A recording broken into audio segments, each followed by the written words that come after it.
বাজার থেকে কিনে আনলাম মোচা।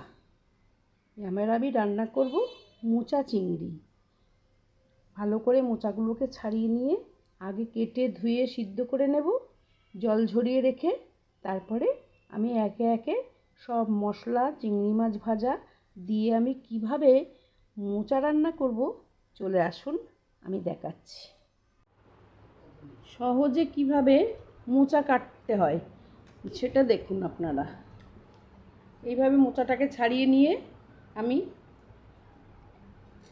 এইভাবে করে নিলাম, এগুলো বের করে নিচ্ছি। বের করে নিয়ে গোছ করে এখানটা ধরে আমি এটা এইভাবে করলাম। আস্তে আস্তে এই পরিষ্কার করে নিতে হবে।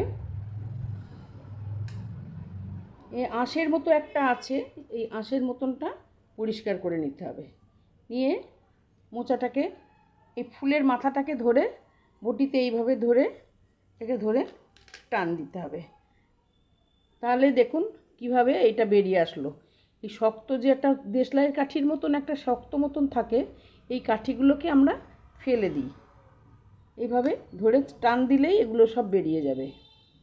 এবার এখানে আমি হলুদ জল করে রেখেছি পাত্রে। এই হলুদ জলের মধ্যে আমি কেটে মোচাগুলোকে রাখবো। এইভাবে খুব কুচিয়ে রাখার দরকার নেই, একটু সিদ্ধ করে নিলেই হবে। এইভাবে কাটলেই হবে, খুব বড়র দরকার নেই। মোচাটাকে ভালো করে ছাড়িয়ে এইভাবে ছাড়িয়ে নিতে হবে।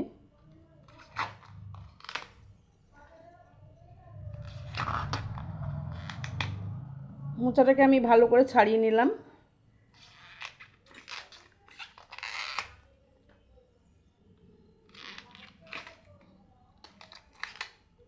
এটা ছাড়িয়ে নেওয়ার পরে এতগুলো ছাড়িয়ে নেওয়ার পরে যখন মোচাটা এরকম একটা সাদা পজিশনে আসবে, এই মাঝের অংশটাকে আর আমি ছাড়াবো না। তখন আমি এটাকে ভালো করে বটিতে ধরে কেটে এইভাবে কুচিয়ে নেব। এই অংশটাকে আর ভিতরের ছোট ছোটগুলোকে বের করতে হয় না। এইভাবে কেটে কুচিয়ে নিয়ে এই যে কাটা হয়ে গেল, কুচো কুচো করে কাটা হয়ে গেল। এবার আমি এই হলুদ গোলা জলের মধ্যে দিয়ে দিলাম।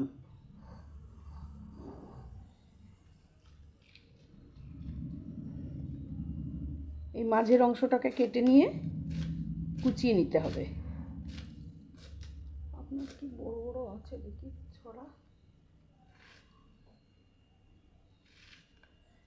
এই যে কাটা হয়ে গেছে, কাটা হয়ে গেল। মাঝের অংশটা কেটে আমি দিয়ে দিলাম এর মধ্যে।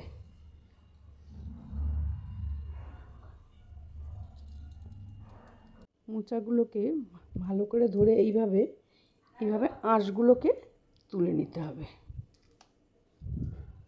আঁশগুলোকে তুলে নেওয়ার পরে এই মাথাটাকে বটিতে এই মাথাটা ধরে চাপ দিলে এই দেশলাই কাঠির মতন যে ভিতরে শক্ত কাঠিগুলো আছে, কাঠিগুলো বেরিয়ে যাবে।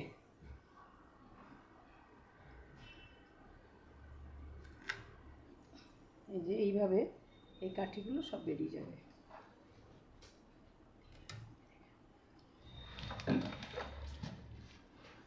তারপরে এগুলো আস্তে আস্তে কেটে নিয়ে এই হলুদ গোলা জলের মধ্যে সব দিয়ে দিতে হবে। একসাথে সব কাঠিগুলো এইভাবে করলে বেরিয়ে যাবে। এই দেখুন হচ্ছে, দেখা যাচ্ছে। তারপরে মোচাটাকে ধরে কেটে এই হলুদ গোলা জলের মধ্যে এই এক ঘন্টা মতন ভিজিয়ে রেখে বন্ধ করতে। সব মোচাগুলোকে আমি এইভাবে কেটে নিয়েছি। কেটে নিয়ে ভালো করে ধুয়ে নিয়ে এইবারে এটাকে কুকারে দিয়েও দুটো সিটি দিয়ে পরিষ্কার সিদ্ধ করে নেওয়া যাবে, বা কড়াইয়ে ফুটন্ত জলের মধ্যে দিলে এগুলো ভালো করে সিদ্ধ হয়ে যাবে। তারপরে সিদ্ধ হয়ে গেলে এটাকে ভালো করে ছেঁকে তুলে নিয়ে ভালো চটকে নিতে হবে। নিয়ে তারপরে এটাকে রান্না করতে হবে।